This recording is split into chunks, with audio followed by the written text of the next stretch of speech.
Have you ever stood at the edge of a major life change, looking back at the long road you've traveled and forward into an unknown future? That's exactly where the Israelites are. At the beginning of the book of Deuteronomy. This isn't just a book of ancient laws. It's a powerful collection of speeches, a final, heartfelt plea from a leader to his people before they step into their destiny. So, let's dive into the incredible story of Deuteronomy. The name Deuteronomy means second law, which is a perfect description. It's not a new law, but a restatement, a passionate retelling of the law for a new generation. The generation that escaped Egypt and received the law at Mount Horeb, also known as Sinai, has now passed away. Their children, born and raised in the wilderness, are poised to enter the promised land. But before they do, Moses, their leader for 40 years, has something crucial to say. The book opens with Moses addressing all of Israel on the plains of Moab, just east of the Jordan River. He starts by taking them on a trip down memory lane. But it's not all sunshine and rainbows. He reminds them of their departure from Mount Horeb, where God had first given them his law. He recounts how he, overwhelmed by the task of leading so many people, appointed leaders and judges to help share the burden. This was a moment of organization and hope. But then Moses brings up a painful memory. The first attempt to enter the land. He reminds them how 12 spies were sent out and how 10 came back with terrifying reports of giants and fortified cities. The people's faith crumbled. They wept, they grumbled, and they rebelled against God, refusing to go in.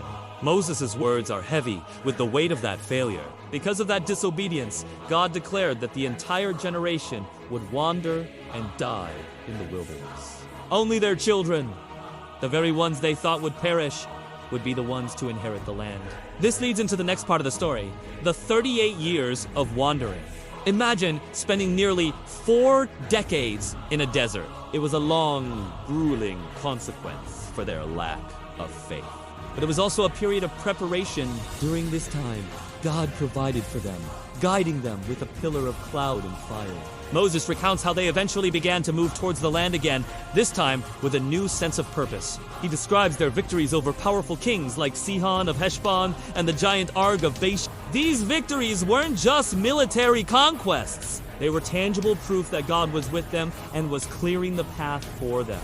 The conquered lands were then given to the tribes of Reuben, Gad, and half the tribe of Manasseh, a down payment on the full inheritance to come.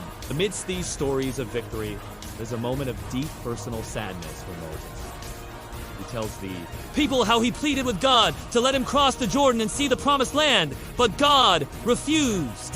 His role was to bring the people to the brink, but not to enter himself. He was to pass the leadership to his successor, Joshua. Can you feel the emotion in that?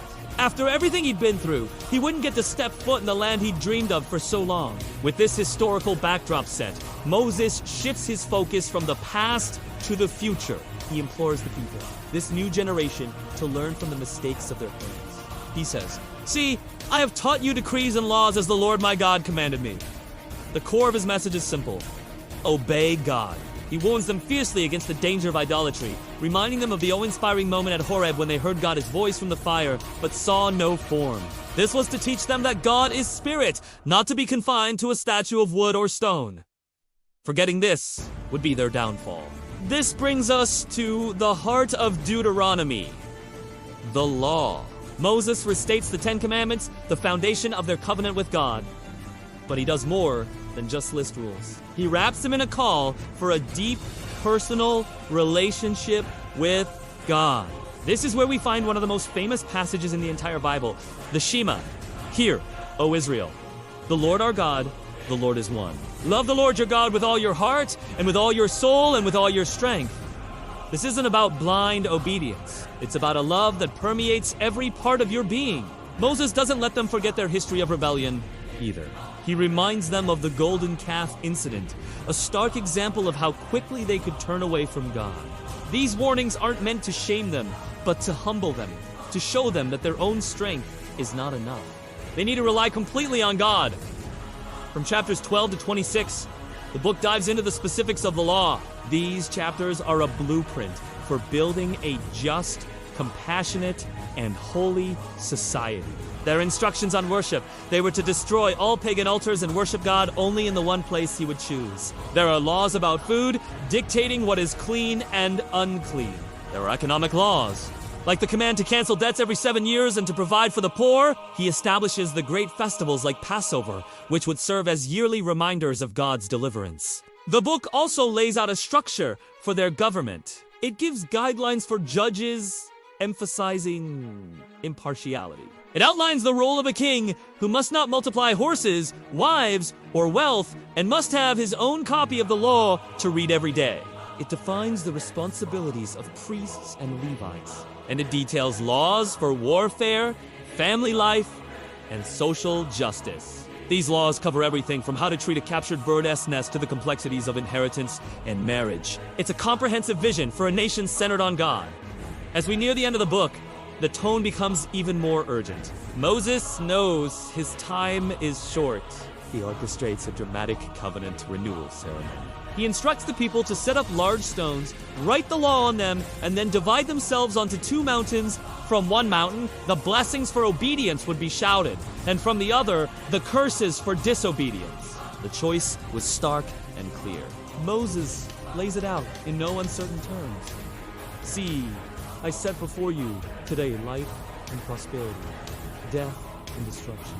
Now choose life so that you and your children may live. It's a powerful call to a commitment that determines their very destiny. Then comes the transition of leadership. In front of all the people, Moses lays his hands on Joshua, commissioning him as the new leader. He tells Joshua to be strong and courageous, for God will be with him. Moses then writes down the law and entrusts it to the priests with the command that it be read publicly every 7 years, so no one would ever forget. But Moses has one last thing to do. He delivers a beautiful and prophetic song, a masterpiece of Hebrew poetry. The song foretells Israel's future. They will prosper. They will forget God. They will turn to idols, and they will face consequences. But it also speaks of God's unwavering faithfulness. Even in their rebellion, God will not abandon them forever. His justice is matched only by his mercy. After the song, Moses gives a final blessing, speaking a prophetic word over each of the 12 tribes of Israel, much like Jacob had done centuries before. The final chapter of Deuteronomy is a poignant conclusion, likely written by Joshua or another scribe. It describes Moses climbing Mount Nebo. From this vantage point, God shows him the entire promised land, the land he had journeyed towards for 40 years but would never enter. He saw the future of his people spread out before him. And there, on the mountain, alone with God, Moses died. God himself buried him in a secret location, and the people mourned for 30 days. The book closes with a powerful tribute. Since then, no prophet has risen in Israel like Moses, whom the Lord knew face to face. Deuteronomy is more than just his final words. It's his legacy. It's a call to remember the past, live faithfully in the present, and look with hope to the future. It's a challenge to choose life, to love God with everything we have, and to build our lives on the foundation of his word. Thank you so much for joining me on this journey through Deuteronomy. If this story moved you, please like this video, subscribe to the channel, and share it with someone who might need to hear this message of faith, choice, and enduring love. We'll see you in the next video.